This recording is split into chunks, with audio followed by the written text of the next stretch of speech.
Hi everyone, thanks for joining. And first of all, I would like to thank SUG Bangalore and Antita for giving me this opportunity to present a session with you all on mastering Sitecore CLI. Uh, uh, so coming to my introduction, my name is Sudheer Kumar Suggu. I'm currently working with Kimberly Clark. I'm having total 13 years of experience and having 8 years relevant experience with Sitecore.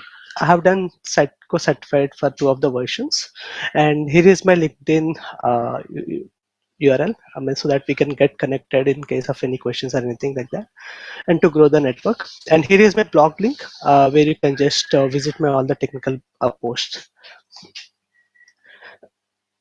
Getting started, before with Sitecore CLI, why we should use Sitecore CLI? Before using Sitecore CLI, we have a things called package creations, and we have item Sitecore selection on the top ribbon, and we also have a unicorn, and we also have a TDS. Having these Sitecore that like unicorn and all is like open source, and TDS is also a licensing. So now Sitecore has come up with another powerful tool called Sitecore CLI that is used for content serialization, which would help us, move the content from one environment to another environment, and it also help us to serialize the content that we actually, used in our content management thing.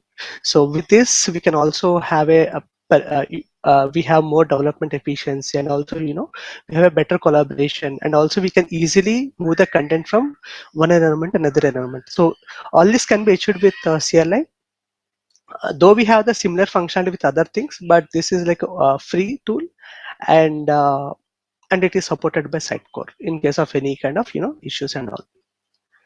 What are the capabilities? The majorly Sitecore roles is actually do the serialization. So what it basically does, so we have any kind of Sitecore items that will be converted into a physical file in a YAML format, and this YAML file contains the field values, and all the relevant information of that particular item will be get stored in that physical file in a YAML format.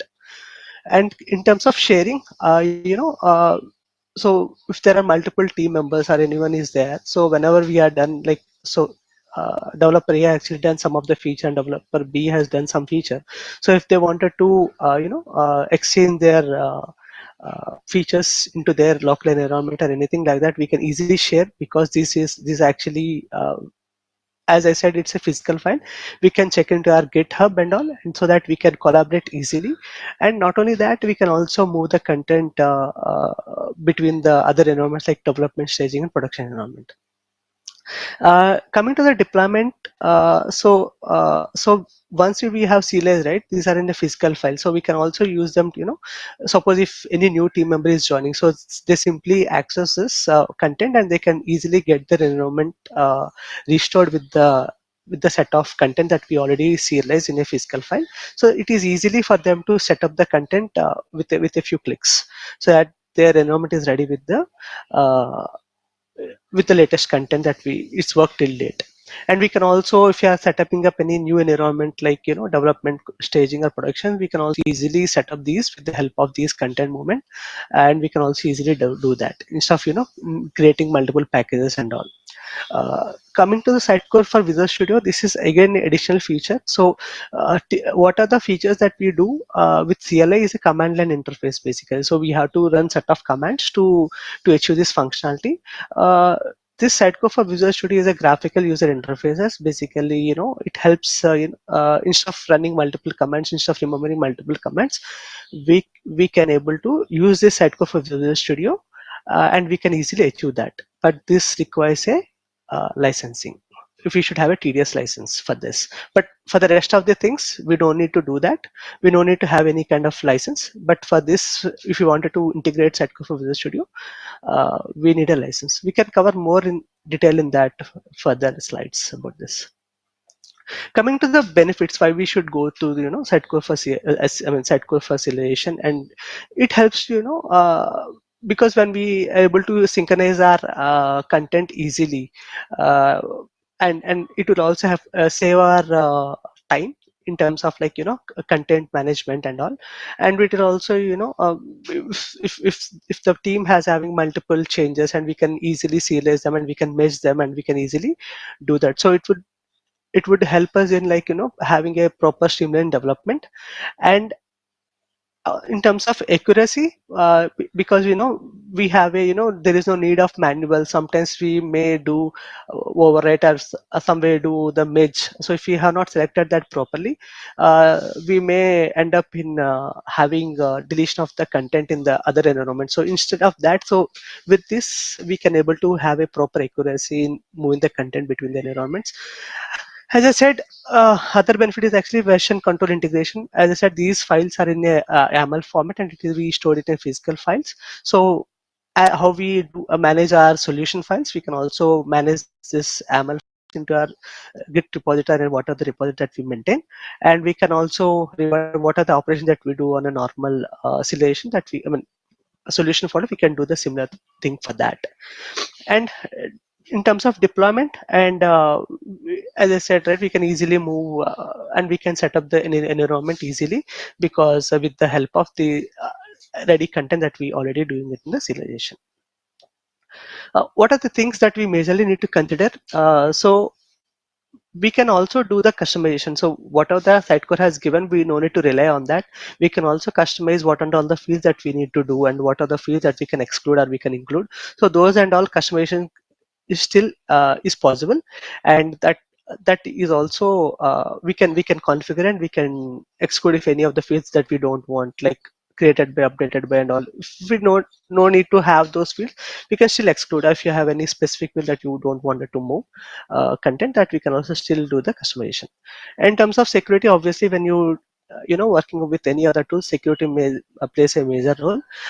So whoever is running in the high environment, we need to ensure they having a proper access in executing the scripts in the higher environments. Suppose if we are integrating CI/CD pipeline, we should ensure that when we are running, they should have access permissions to that.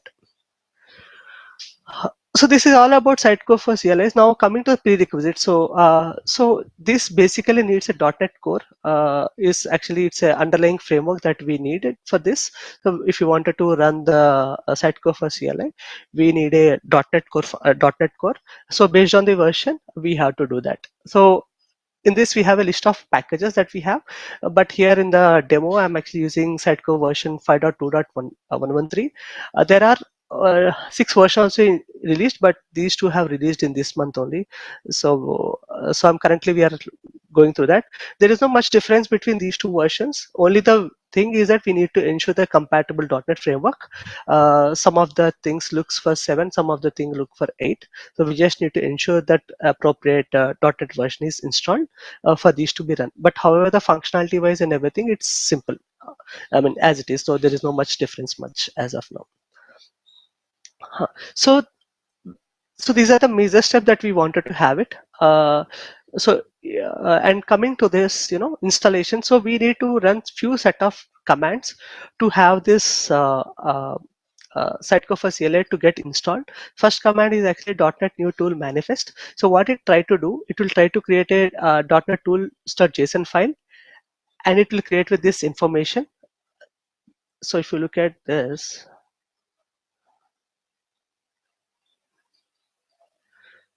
so under this configuration, we will have this tool, .NET tools.json version.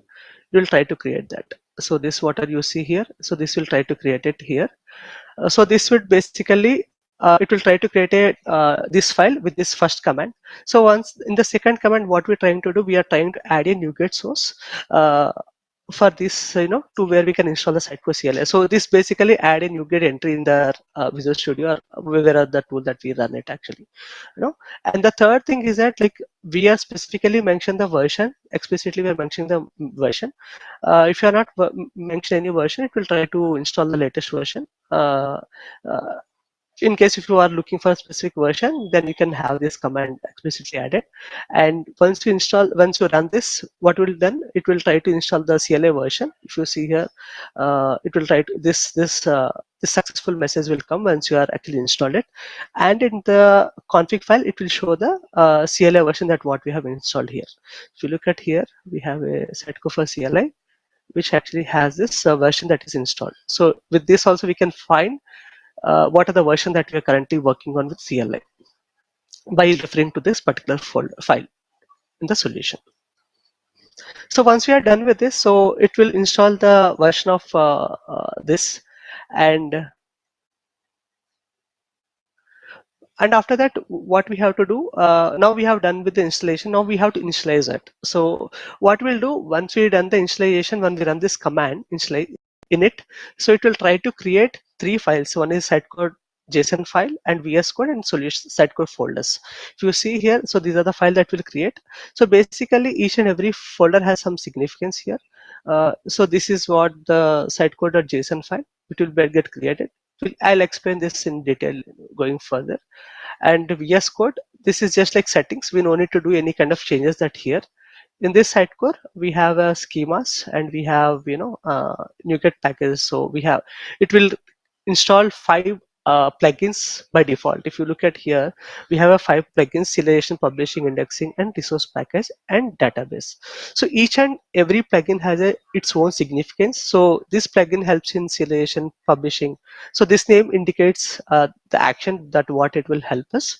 So these files will be present in this particular folder. So this all about this, there is no much changes required here. Only thing that we have to look at is actually sitecode.json and one more file, that user.json. I'll explain further how we can configure our setup according to that need. Okay, so when we are actually done with this, suppose we have actually, it's one of the developer who is actually setting up in their local, but how other developers need to restore it in there, like how other developer will work. So in that case, what they have to do, they have to run the prerequisites. It is irrespective of any environment, even for production and all also we have to install this, uh, and we also have to do this, and we also need to run this actually. So that what would happen, so we have to check in all these files, what are the file that I actually showed. So these actually need to be check in, so that they will also access in their local. So what they have to run, so the next developer who is actually the other team members, they have to just run this one. So what are the files that I actually showed, everything will get restored and they can able to work here. Okay, before that, one more thing I just forgot to mention. So if you go here, we also have one more thing. We will have a, so with this step, what we have done, we have set up our local uh, with our Visual Studio with our with the solution, and for the Sitecore also, we have to install one of the zip package. This is a package that we have to do. We have to install in our Sitecore. So this package will need like how we do the installation wizard. In this installation wizard, we have to install this package. So we have that Sitecore also having that management service package within the Sitecore, and we also have the Visual Studio also ready with the setup. Now we have to establish a connection between the Sitecore and also to the Visual Studio now.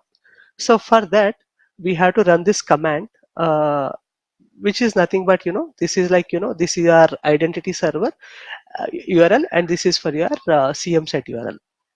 Once you have run it, so it will try to open up a pop-up and it will try to connect to establish a connection between them. So I'll just show how we can run. So this is the command. So this is my site, CM site, and this is my identity server URL. So when I click on this, it will try to open a browser. Like if you look at here, it will try to it will try to create authentication, and it is trying to wait until we have done the authentication, uh, until we provide the credentials. So I gave my admin credentials and click on login. Once you have actually done, so it is trying to access for the permissions. So how this is coming, because we have installed a Sitecore management service package, which I showed you before. So once we install that, so we are actually allowing it. So once we are done this, so we can close it. Before closing, your login information is complete, and we can close the browser. We can close it. So now what happened? The established between this Visual Studio as well as to the Sitecore is actually a connection has been established. And if you see here, login information has been saved. Okay, where this login information is saved. Now, if we, as I said here, we have a Sitecore in the user.json file. So if you look, see here we have a host CM file and we have identity server. This data will be get replaced with your what are the URL. Suppose if you have something else that will be coming, and this is the access token that would be saved. So this is specific to each and every environment. I mean each and every developer. This will be separate. So this you can keep it. You can check in it, but again, no need to check in every time because this is specific to each and every developer. So no need of check in every time. This is only one time check in is sufficient. Now we have Visual Studio is ready, and we also have a Sitecore ready. In terms of everything, in terms of installations, everything is completed. It's a very quick. There is no much thing is required other than these steps. Now, now we have to tell Sitecore, what and all to CLI, what and all the features and what and all the files, what and all the fields that we need, what and all the items we have to serialize it. So for that we have to maintain a module files basically. It's not mandatory to have a two separate module files. We can have a still one module file, but for maintainability purpose, we can have a maintain two, one for core and for master. So what I have done, I have created a one for core and one for master, and we follow helix structure. So under the feature navigation, what and all the things that is specific to this particular feature, we will be keeping it in the these module.json folder. Not only that, if you maintain this way, what would do, it will also try to create, we can give explicit path for the core item and also for the master items. If you look here, uh, have a src and have a feature, have a navigation. So I have created two files here, one for master and one for core. And in the serialization, I have a core. Where the core database items will be stored here, and here master database items will be stored here. Okay, what this files basically contains. Okay, so here if you look at here we are mentioning the path, like what is the name of the file. You can give any name, but as we follow helix based structure, so based on that name only we gave like feature, and it's a navigation and it's a master db. So in this I'm actually including, I need the templates, I need a branch template, I need a renderings, I need a placeholder. So it will look for this particular path, what and all the path, and it will try to serialize it. And here in the path we will be mentioning where these items need to be get serialized. So here we are given serialization slash master. So if you look at here, so here we have a serialization master. So in this folder, these items with the name that we have given here, with the template, branch template, the name what we have given, with the same name only, these will be created, and in that all the items will be get serialized here. And the same thing that we have to do it for the master. uh, Before master, I'll just show how the structure is present here in Sitecore.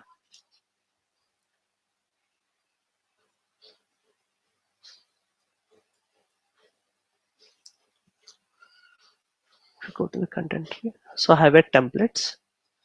Under the feature, I have the navigation. So what I'm saying, uh, in the template forge feature, what are the items are present, I'm actually serializing it. And in the layout also, I'm actually renderings feature and navigation, what are the items that is present, I'm actually serializing it. So similar way we have to do for all the items, what and all the specific for that particular feature. Similar way, we have to do it for the core DB. But here in this items, we will be mentioning what and all the things that we have to do.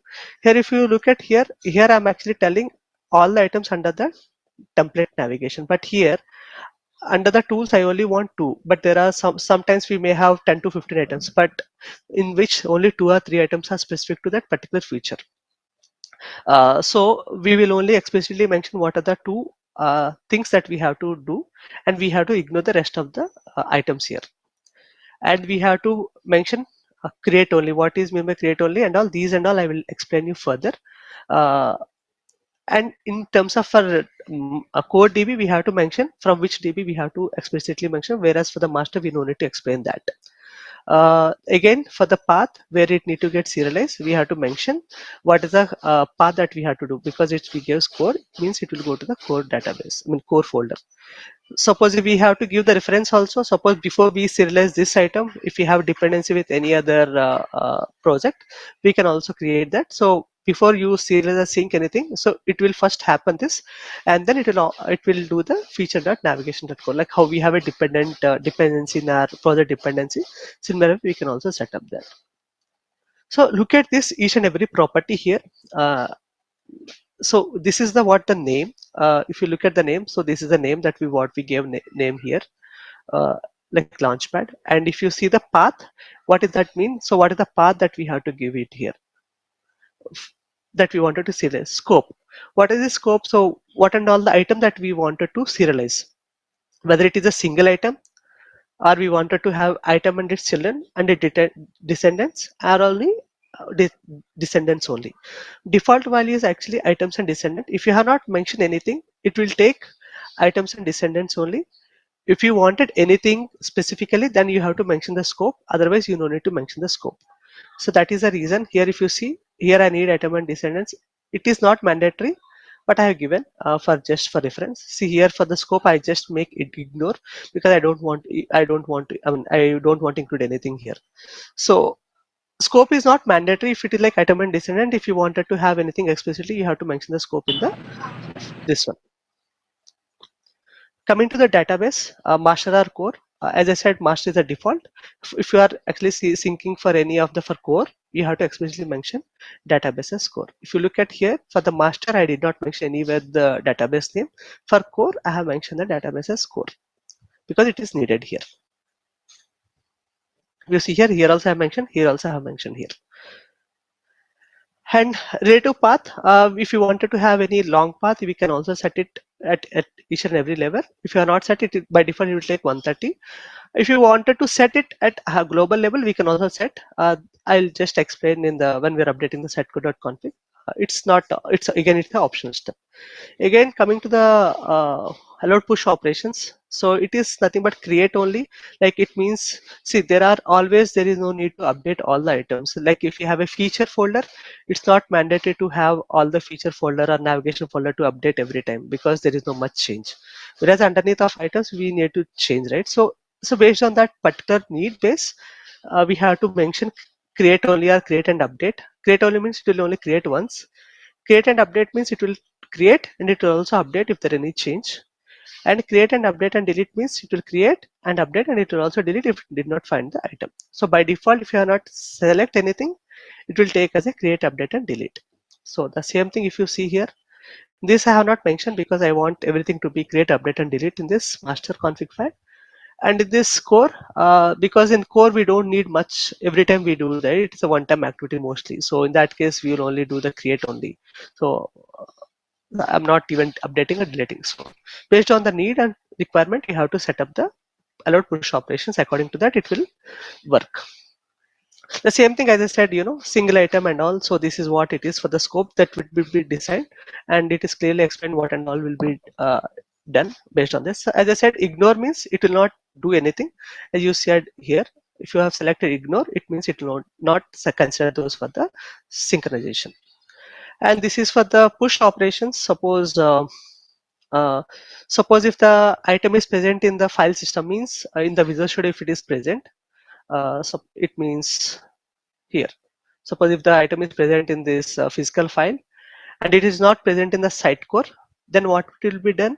If it is create only means it will create, and in all the three cases it will create. And if the item content is present in Sitecore as well as in the physical folder, then in create only it will ignore because it's already present. If it in the case of create and update and delete, it will update it because if that is change, it will update it. If the item is not present in the physical file and it is present in the Sitecore, it will ignore in these two cases. In case of third case, create, update and delete, it will delete because this item, what are the thing that we have mentioned in that particular path, it is not there, so it will be deleted. because in case if you someone deleted as there is no need of that particular field, so it will automatically update that particular field will also get deleted in the Sitecore with this operations. uh, so uh, See here, as I said, right, we have actually serialized the master DB items, and we also serialize the core DB items. We have also have a provision to serialize the roles. So we have the Sitecore roles, right? So in case of Sitecore roles, we have to set it this way. I'll show this. So here you can set it in this way, roles. Uh, what is the domain name Sitecore, and if you have a demo user, I have a demo user, I have created a demo user. So anything with demo user will be get serialized here. So if you look at the roles, so here I have a two demo roles. So those two demo roles will also get synchronized here. So we also have a provision to serialize anything, what and all that we need with the help of the CLI. Now, coming to this configuration with the sitecode.json, so we have to, uh, so I have a sitecode.json file here. I'll just show here. Okay. So here, I'll just show the default one first.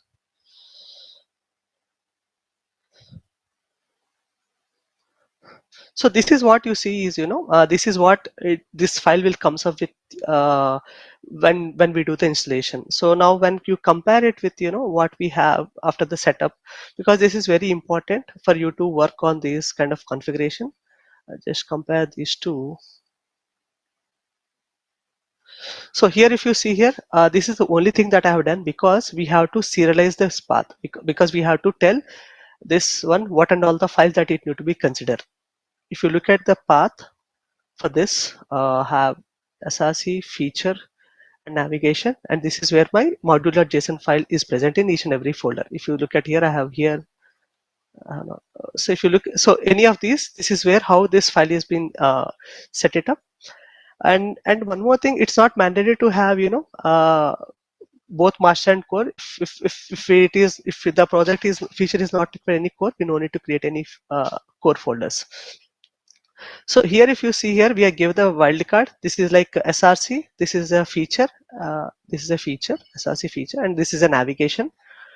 And then we gave this one more wildcard. This is for the naming. So we have, navigation.core.module.json. So for this, so what and all the things that you gave, based on that only we will be it will be considered. So that is the reason we need to ensure we are maintaining our module JSON file names in a consistent way, so that we can give a wildcard instead of giving multiple paths to it, so that it would be easy to maintain. By default it was like relative path, as I said, right? It's initially it is 100, so I gave just 255, because if we have anything, longer path, so that we can use for the serialization. So these are the only two changes that is required, uh, we have to do for the configuration part. If you look at more in detail, so this is where you will see the list of the plugin that is was installed, and this is the point number 4. What is that means? It is like, what is the path that it need to be get serialized. So if you look at here, uh, this is the name that it actually gets serialized, so we have to give the naming. What is the path you wanted to give? You can give any name, you can give items, or if you wanted to give any content and all, but serialization is preferable, because in one of our version when we used, because of having in different name, role synchronization is what not happened. So after that we have changed the name to the serialization.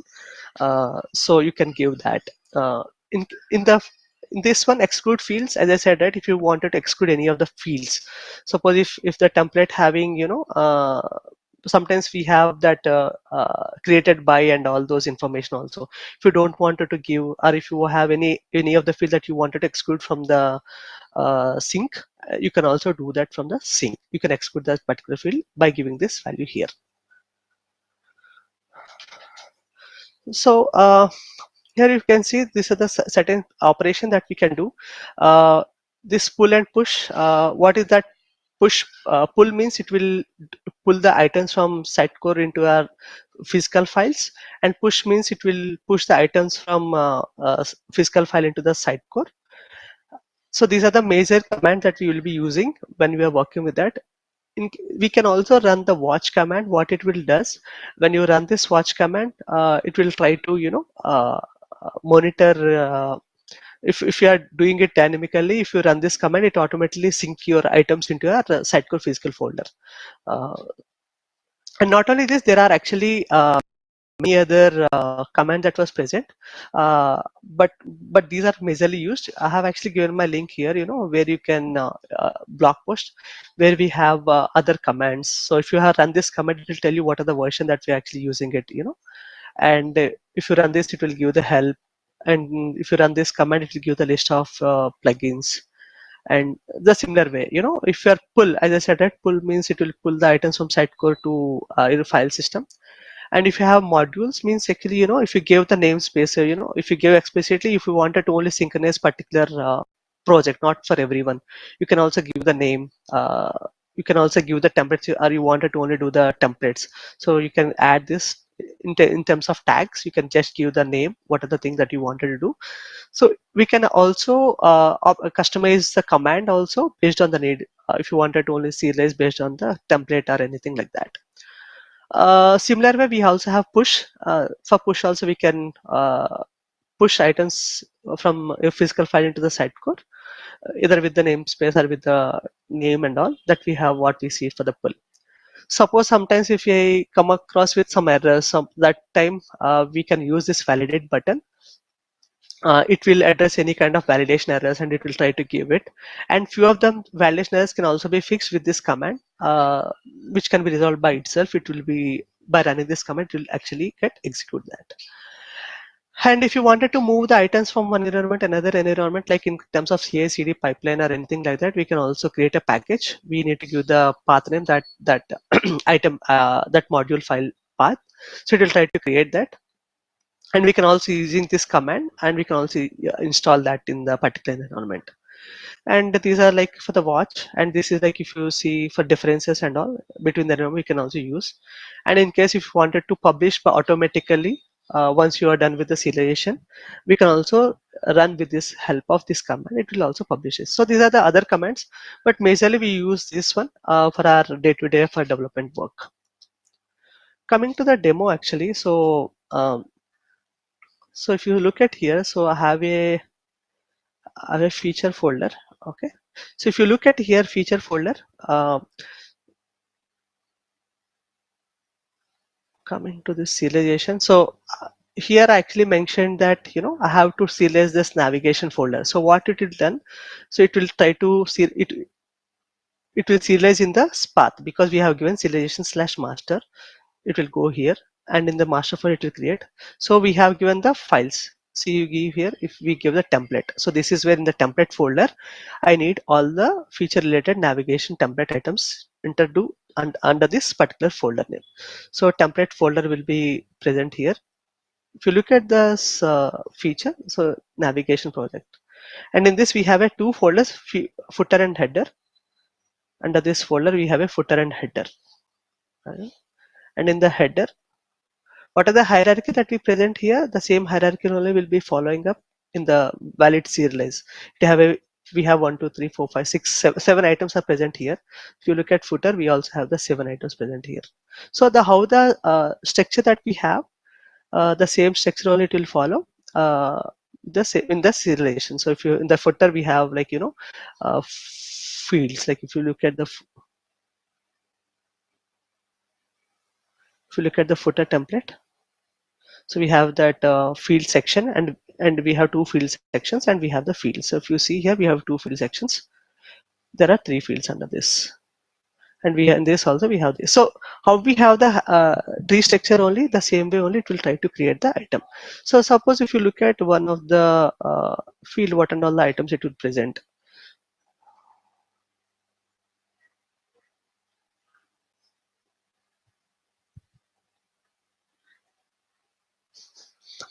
So if it will contain the ID and what are the parent and template, and it will give the path and what are the fields that it has. It will be mentioned here. Because in this footer we don't have like what and all the things that is present, item ID and all those information will be present in this. And what I do now, I'll just create a one demo section here and demo field one.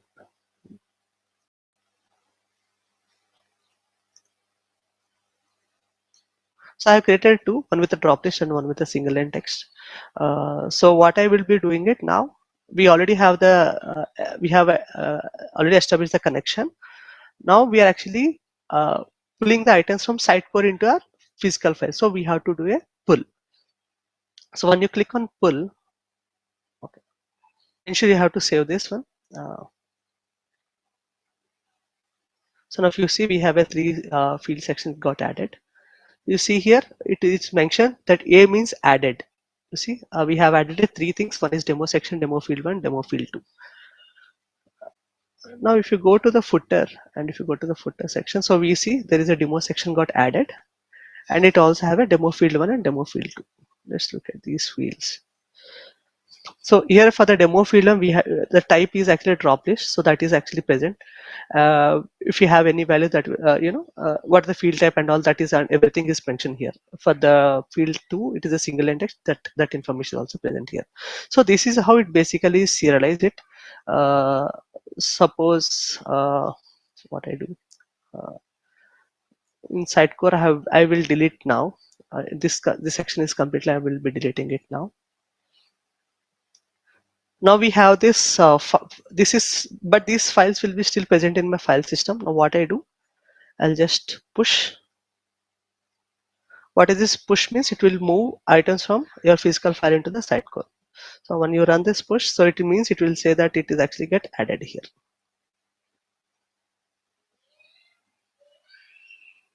If you see, the demo section got added again here. If you see, the demo section is present with the same field what we have set it here. So basically, it's like how we maintain the same tree structure. It will be maintained, and we can exclude or include the fields based on the requirement here. Now coming to this thing for Sitecore for Visual Studio, this is another tool, as I said, right? So till now, whatever we have done, the demo and everything, we have done with the commands. So what this does is actually, as I said, Sitecore for Visual Studio is actually a graphical user interface, so which would basically help for the Sitecore for content serialization, and it is actually, we don't need to remember all the commands or anything like that. So with the few clicks we can able to do all these things. So if it is a CLI, we have to remember all these things. In other thing, we don't need to remember this. So as I said, right, it will helps in like right click and do sync push pull and all. So this and all helps in actually synchronizing of items and all. Where we can find this one, we can find it in the Sitecore module explorer. I'll just show while we talking about the demo here. As I said, we have some limitations while using only with the Sitecore for Visual Studio, but there are no limitations for CLI. What is the limitation is that we have to have a TDS license to integrate the SVS with Visual Studio. It is not free. We should have a TDS license for using the SVS, and this is not supported with XM yet. Maybe in future releases, we may expect that it will release. How can be integrated? So as I given the link here. And this we can install the latest version from the TDS this website. So the latest version, which we only have, this 5.2.113 version 6.1 not released yet, because these have released this month only, right? So they have not released the SES version yet. So we have to install that, and this we have this installer. We have to install this, and in the Sitecore module explorer, we will be seeing this these items. Now looking at the demo here for this, so if you look at view in other windows, we have a Sitecore Module Explorer. We have it here. So here, if you look at here, it will show all the items in the module. As I said, right, we have a module dot file here. So here in this sorry. So here, if you give what are the path, so it will be given. So suppose what I did in this path, I actually just replaced with some other. So this what I actually opened is the sitecode.json file. If you have Visual SVS, it is easy for us to access everything here. Like instead of going to each and every folder path and all, so it is easily that we can able to access each and every file with this. So now what I have done, actually I have updated with some other name. So I have refreshed it. This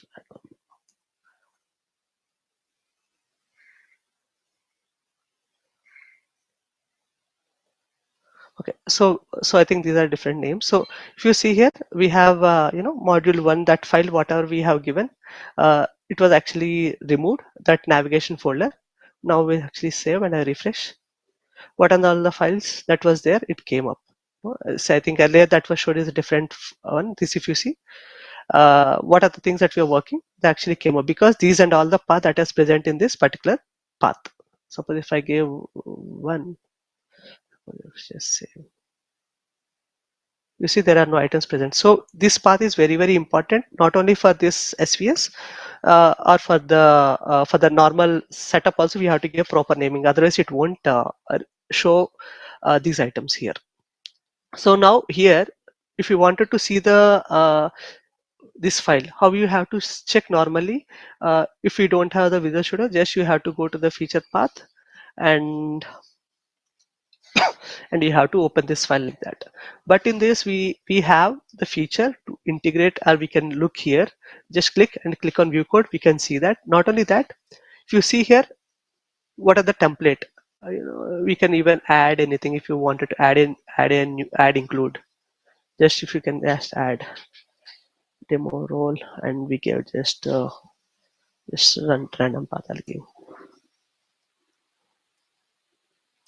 just give and db I did not mention because it will take this one. Just click on OK. You see here, just I click on save, it will be get added here. The demo which I gave, it will be get added here. So sometimes what would happen, we may not give the proper bracings and all, so that time it may also cause issue. So if you don't want, you can just remove this include. So what and all that we have given here, those will be mentioned here in this. So this is how basically this would help.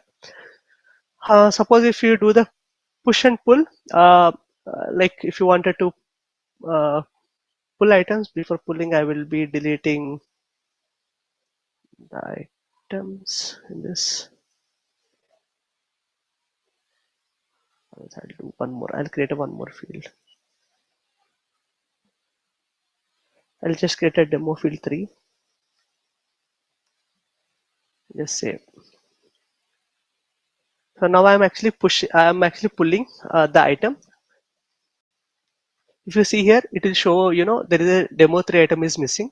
It will show what happened. If we can directly sync this item. Now suppose if I am deleting from here, all these items, I will be deleting it here. And also I'm actually updating one of the field also to something else, corporate 1 2 3. Now let's see what would happen. Either we can only do either pull or we have to do the push. Now what we'll do, we'll try to pull. See, it is actually showing that demo section is not present. So it will try to delete it. And it also show we have added 1 to 3. And we can also select, because I want only this, I don't want to delete this item. So I just sync it. Okay. Now what I want to do, I wanted to pull item because I want to restore those items. So it will try to, it will try to add it. Sorry, we have to do push, sorry. So it will create what are all the items that it is missing, because we don't have this currently. These 3 fields are not available, right, within the this thing. So within the template, so it will try to create that. Or if you wanted to customize, you don't want some field. Suppose I don't want field 3, I can unselect it, and I can sync only these 3. But this facility we don't have it in the CLI. We have to explicitly set up that. So I don't want field 3. So I have field 1, field 2, field 3 was not there. Later, if you wanted to have that, we can also select and we can sync it. It will come. So this is how it is easy. We can customize our syncing based on this SVS tool, and we can also use for that. Suppose if you have roles, as I said, right? So this is how the roles. If you give the pattern and all this, this is how the roles pattern will also come. So how you have set up the similar way, it will come. And in the plugins, what are the plugins that we have? Those information will be also maintained here. Uh, so everything here, if we have this SVS, we can directly set up everything here. We no need to go to the each and every individual file, and we have to set up, and everything we have it in a single place. We can even manage everything. If you wanted to sync the files on dynamically when you're working, you can just enable this. It will also help us in syncing the items when you're working. So in case if you wanted to do, we can just click on refresh for any kind of action here. This is for the, you can ignore this. This is for the other part for model generation that we are not covering in this session. But this is how, one more thing, this is like description. If you want to give any naming for this, we can just give that naming for that. So if you open click on anything, it will just show all the items that what and all is present, the name and all things. So everything we can add and update everything here. So no need of going to that but each and every file, and we have to do everything here. That's all on the demo part. I'm done with my demo, and the floor is open for questions. And thanks for the opportunity for for listening on this. Any questions? Thank you, Sudheer. If anyone has any questions, feel free to unmute yourself at this time. Yeah, hi Sudhir. This is Bhuvnesh. Actually, I have one question. Yeah. Let's say if you are running our Sitecore instance on the Docker, our Visual Studio would be at the outside, right? So, is there anything additional changes we have to do to communicate with the Sitecore? No, no need because we always what are the thing that is set up is the same setup for the Docker also. We are already Okay. using for the same setup. There is no, we have not done any additional thing that we have done for the Docker. Anyway, Okay. what are the only thing that you have to ensure is that the command that we have to run uh, Okay. this one, right? The establish. So this is what you have to done. That's it. What are the information that is there? That will again store in the user.json, which I showed. That is the only authentication that is needed. Rest everything will work with on-premise and Docker without any issue. Okay. Yeah. Yeah. Got it. Thanks.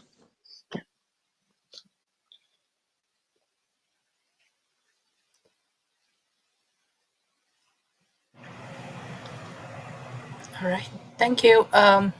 There are no other questions at this time. Then we can probably wrap. Okay. Uh, Thank you, SUG Bangalore and Anandita, for giving me this opportunity. And thanks everyone for joining and spending your time for joining the session. And looking forward for further sessions with everyone.